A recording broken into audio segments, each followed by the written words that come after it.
భారీ వర్షం పడుతుందని వాతావరణ శాఖ ఒక హెచ్చరిక జారీ చేసిందనుకోండి. దాన్ని మనం ఆపలేం, కానీ బయటకు వెళ్ళేటప్పుడు ఒక గొడుగు తీసుకెళ్లటమో లేదా ప్రయాణాన్ని వాయిదా వేసుకోవటమో చేస్తాం కదా. ఒక రకంగా చూస్తే ఈరోజు మనం చేయబోయే ఈ డీప్ డైవ్ కూడా సరిగ్గా ఇలాంటిదే. నిజమే. అంటే ఒక మనిషి జీవితంలో వచ్చే మానసిక భావోద్వేగ తుఫానులను ముందే పసిగట్టే ఒక వాతావరణ నివేదికలా ఇది పనిచేస్తుంది. ఎగ్జాక్ట్లీ.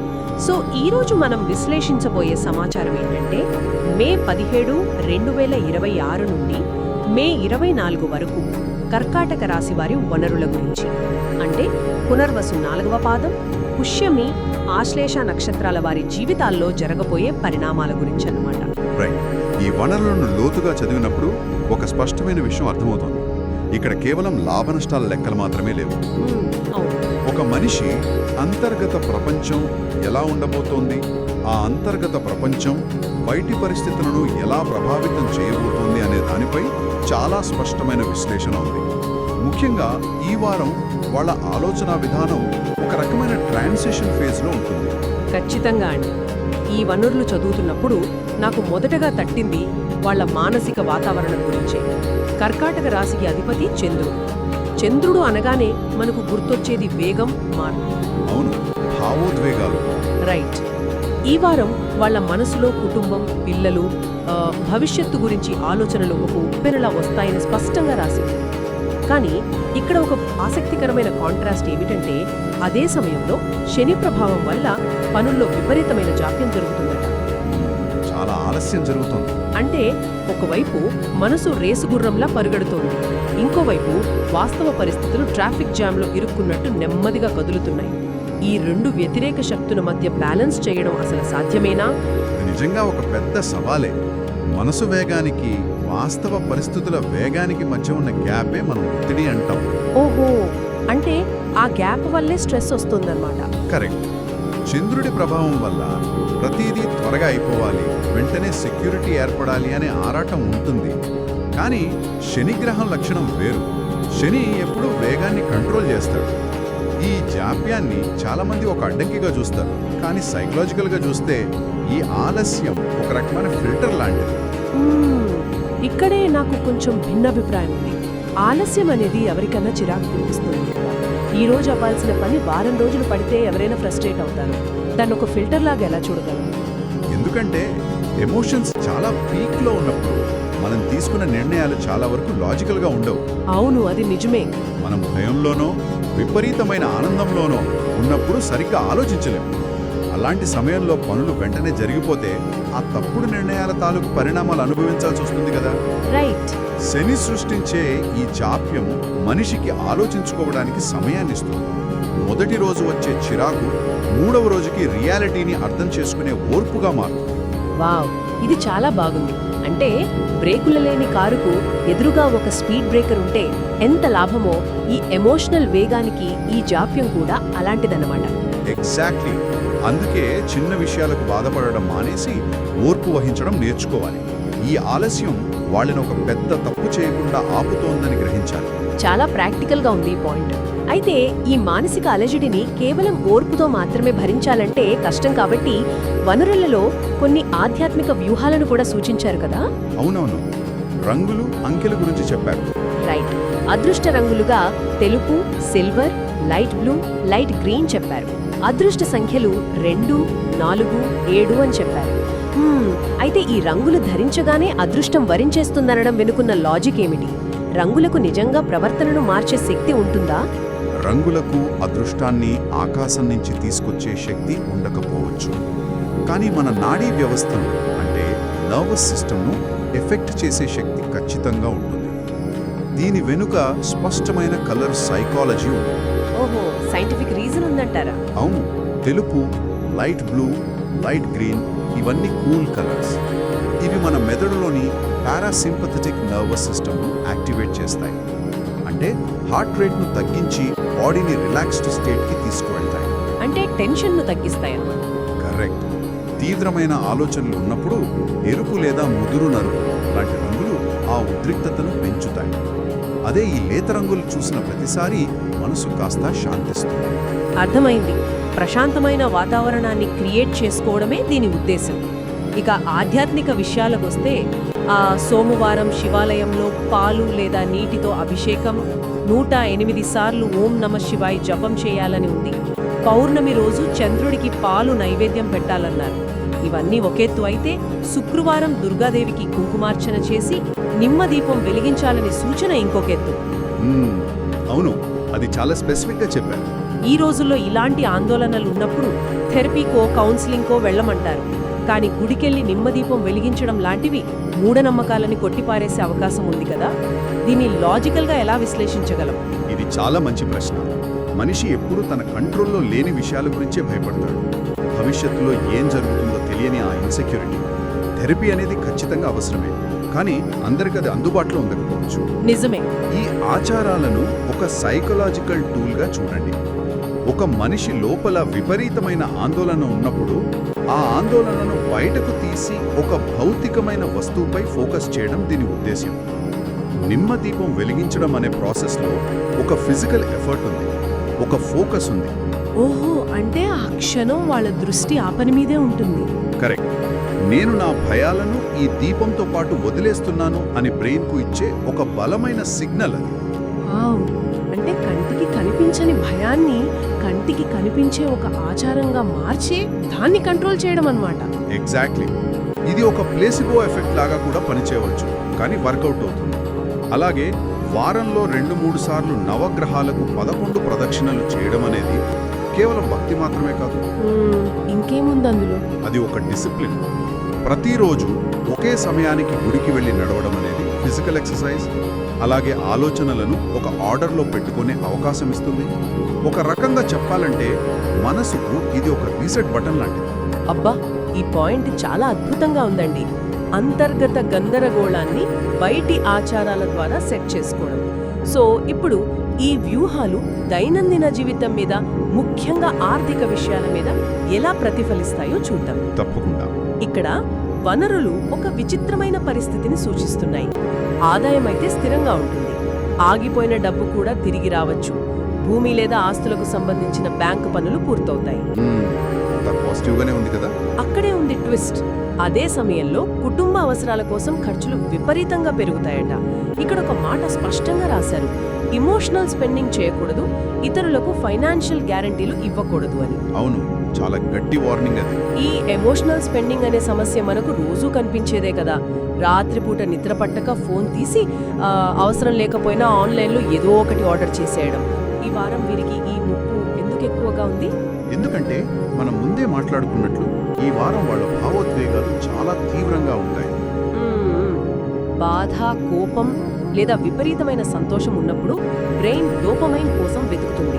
ఓహో, ఇన్స్టెంట్ గ్రాటిఫికేషన్ కోసం అన్నమాట. అవును. ఏదైనా కొత్త వస్తువు కొన్నప్పుడు ఆ క్షణానికి మెదడులో ఆ డోపమైన్ రిలీజ్ అవుతుంది.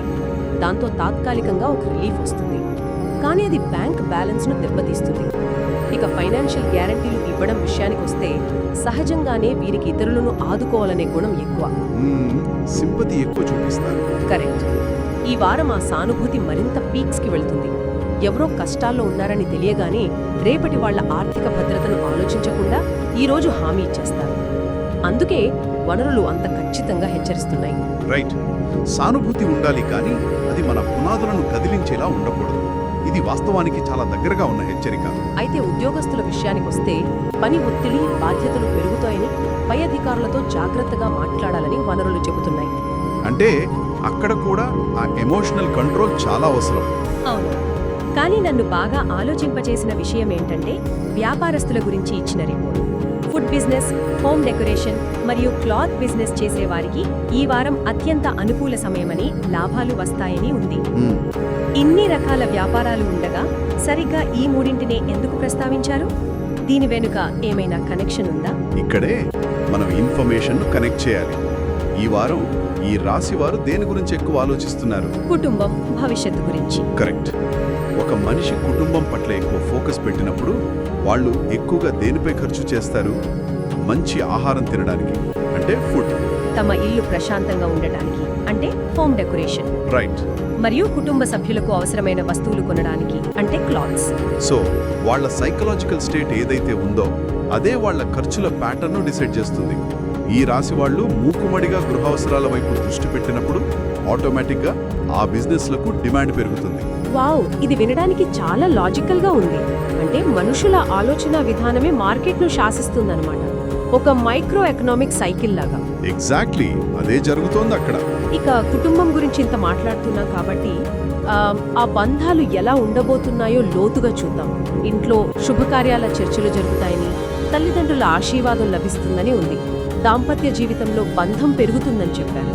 అవును, సంతానం కోసం ఎదురు చూసే వారికి కూడా ఇది మంచి సమయం. రైట్. కానీ వనరులలో మహిళల గురించి, ముఖ్యంగా ఉద్యోగ మహిళల గురించి ఉన్న విశ్లేషణను మనం తప్పక చర్చించాలి. గృహిణులకు ప్రశంసలు దొరుకుతాయి, కానీ ఉద్యోగ మహిళలకు ఒక విచిత్రమైన పరిస్థితి ఉంది. వాళ్ళకి పని ఒత్తిడి తీవ్రంగా ఉన్నప్పటికీ గుర్తింపు వస్తుంది అని రాసుంది. ఇదొక రకమైన డబుల్ ఎడ్జ్డ్ స్వోర్డ్ లాంటిది. ఒక వ్యక్తి 2 కంపెనీలకు సీఈఓగా పనిచేస్తూ ఒకచోట ప్రశంసలు అందుకుంటూనే ఇంటికొచ్చి చిన్న చిన్న పనులు కూడా తానే చేసుకోవాల్సినంత శ్రమ పడటం లాగా ఉంది. ఈ బాధ్యతల మధ్య వచ్చే మానసిక ఒత్తిడిని ఎలా అర్థం చేసుకోవాలి? మీరు చెప్పిన ఉదాహరణ పర్ఫెక్ట్ అండి. ఒకవైపు వాళ్ళు కెరీర్లో ముందుకు వెళ్ళడానికి 100% కష్టపడాలి. అక్కడ నుంచి ఇంటికి రాగానే మళ్ళీ కుటుంబ బాధ్యతలు, పిల్లల చదువులు, ఇంటి పనులు, ఇవన్నీ ఎవరి సపోర్ట్ లేకుండా కంప్లీట్ చేయాలి. చాలా కష్టం కదా. అవును, పని ఒత్తిడి పెరుగుతుంది అంటే కేవలం ఆఫీస్లో మాత్రమే కాదు, ఈ 2 ప్రపంచాలను బ్యాలెన్స్ చేయడంలో వచ్చే నిరంతర శ్రమ అది. దీనివల్ల వాళ్ళకి గుర్తింపు రావచ్చు, కానీ అది ఫ్రీగా రాదు. దానివల్ల వాళ్ళ ఆరోగ్యం. నిజమే. ఆరోగ్యం గురించి వనరుల్లో ఇచ్చిన వార్నింగ్స్ చూస్తే భయం వేస్తుంది. అలసట, హార్మోనల్ సమస్యలు, నిద్రలేమి, ఇవన్నీ ఒక్కదానికొకటి లింక్ అయిన సమస్యలే కదా. అవునండి, స్ట్రెస్ పెరిగితే నిద్ర పట్టదు, నిద్ర లేకపోతే హార్మోనల్ ఇంబ్యాలెన్స్ వస్తుంది. ఒక విషవలయం లాంటిది. అందుకే విశ్రాంతి అనేది లగ్జరీ కాదు, ప్రాథమిక అవసరం. వాళ్ళకంటూ 1 గంట సమయం కేటాయించుకోకపోతే ఆ గుర్తింపు అనేది శారీరక ఆరోగ్యం ముందు ఎందుకు పనికి రాకుండా పోతుంది. కరెక్ట్. ఈ వారం ఎమోషన్స్ కూడా తోడవుతున్నాయి కాబట్టి వాళ్ళ హెల్త్ను అస్సలు నెగ్లెక్ట్ చేయకూడదు. ఖచ్చితంగా గుర్తుపెట్టుకోవాల్సిన విషయం. ఇక పెద్దవాళ్ళు కెరీర్, కుటుంబంలో బిజీగా ఉంటే ఆ కుటుంబంలోని యువత, విద్యార్థుల భవిష్యత్తు గురించి రిపోర్ట్ ఏం చెప్తుందో చూద్దాం. వాళ్ళకు కూడా కొన్ని ఛాలెంజెస్ ఉన్నాయి ఇందులో. అవును, విద్యార్థులకు ఏకాగ్రత మారుతూ ఉంటుందట. ఇక యువతకు విదేశీ ప్రయాణాలు, పాస్పోర్ట్ లేదా వీసా పనుల్లో నెమ్మదిగా పురోగతి ఉంటుంది అని చెప్పారు. ఇందాక మనం శని వల్ల వచ్చే జాప్యం గురించి మాట్లాడుతున్నాం కదా. ఇక్కడ విద్యార్థులకు, యువతకు ఆ జాప్యం ఒక ఫ్రస్ట్రేషన్ లూప్ను క్రియేట్ చేస్తుంది కదా. దీన్ని వాళ్ళు ఎలా బ్రేక్ చేయాలి? ఈ ఫ్రస్ట్రేషన్ లూప్ చాలా డేంజరస్. పాస్పోర్ట్ రాలేదనో, వీసా లేట్ అయిందనో వచ్చే కోపం చదువు మీద, కుటుంబ సభ్యుల మీద, చివరకు వాళ్ళ ఆరోగ్యం మీద పడుతుంది. అందుకే రిపోర్ట్లో జీర్ణ సమస్యలు వస్తాయని క్లియర్గా చెప్పారు. ఓహో, మనసుకు, డైజెషన్కు కూడా కనెక్షన్ ఉందంటారా? 100%. ఈ లూప్ను బ్రేక్ చేయడానికి వనరులు ఇచ్చిన సొల్యూషన్ సమయానికి భోజనం చేయడం, నీరు ఎక్కువగా తాగడం మరియు యోగా, ధ్యానం చేయడం. ఇక్కడే నాకు చిన్న డౌట్. వీసా లేట్ అవుతోంది అన్న టెన్షన్లో ఉన్న ఒక యువకుడికి వెళ్ళి యోగా చెయ్యి అంటే ప్రాక్టికల్గా ఎలా హెల్ప్ అవుతుంది? ఆ పాస్పోర్ట్ ఆఫీసర్ ఏమైనా ఈ యోగా చూసి పని త్వరగా చేస్తాడా? లేదు, పాస్పోర్ట్ ఆఫీసులో పని స్పీడ్ అవ్వకపోవచ్చు, కానీ ఆ యువకుడి లోపల జరిగే విధ్వంసం ఆగుతుంది కదా.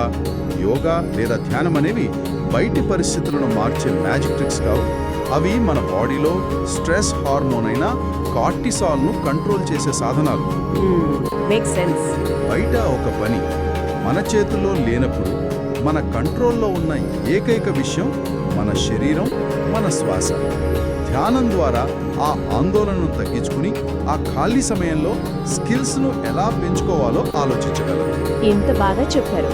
అంటే బయట ట్రాఫిక్ జామ్లో ఇరుక్కున్నప్పుడు కారు హారన్ మోగిస్తూ విసుక్కోవడం కంటే మంచి మ్యూజిక్ పెట్టుకుని ఆ సమయాన్ని ప్రశాంతంగా గడపడం లాంటిదన్నమాట. కరెక్ట్. పరిస్థితులు మారనప్పుడు ఆ పరిస్థితులను ఫేస్ చేసే మన విధానం మారాలి. విద్యార్థులు ఈ జాప్యాన్ని తమ సబ్జెక్టును మరింత డీప్గా చదవడానికి వాడుకోవాలి. రైట్. సో ఈ వారం సమగ్ర విశ్లేషణను ఒక ఆర్డర్లో చూసుకుంటే చంద్రుని వల్ల వచ్చే భావోద్వేగాలు, శని వల్ల వచ్చే పనుల జాప్యం, ఈ రెండింటినీ బ్యాలెన్స్ చేయడానికి లేత రంగులు, నిమ్మదీపం లాంటి టూల్స్. ఆర్థికంగా చూస్తే ఎమోషనల్ స్పెండింగ్ను ఆపడం. మరియు మహిళలు ఆరోగ్యాన్ని పణంగా పెట్టకపోవడం. ఎగ్జాక్ట్లీ. అండ్ యువత ఫ్రస్ట్రేషన్ను ధ్యానం ద్వారా జయించడం. వీటన్నిటికీ మూలం ఓర్పు. ఈ సూత్రాలను పాటిస్తే అద్భుతమైన అభివృద్ధిని సాధిస్తారని ఈ వనరులు స్పష్టం చేస్తున్నాయి. అవును, ప్రతి సవాలు వెనుక ఒక ముసుగు వేసుకున్న అవకాశం ఉంటుంది. దాన్ని పట్టుకోవాలంటే ఓర్పు కావాలి. నిజంగానే అండి, ఈ డీప్ డైవ్ ఒక కొత్త కోణాన్నిచ్చింది. ముగించే ముందు ఒక ఆలోచన. సాధారణంగా ఇలాంటివి విన్నప్పుడు ఏం జరగబోతోంది అని తెలుసుకోవాలని ఆరాటం ఉంటుంది. కానీ ఇదంతా విన్నాక నాకు అనిపిస్తోంది ఏమిటంటే, వనరులు కేవలం జరగబోయేదాన్ని మాత్రమే చెబుతున్నాయా, లేక మనం ఫేస్ చేయబోయే మానసిక మరియు భౌతిక సవాళ్లకు ముందే సిద్ధపడటానికి ఇదొక ముందస్తు వాతావరణ నివేదికలాగా పనిచేస్తుందా? ఎమోషన్స్ ఉప్పెనలా రాబోతున్నాయని ముందే తెలిసినప్పుడు మన కుటుంబం ఆరోగ్యం దెబ్బతినకుండా ఉండేందుకు దీని ఒక టూల్గా ఎలా వాడుకోవచ్చో ఒకసారి ఆలోచించండి. మళ్ళీ మరొక డీప్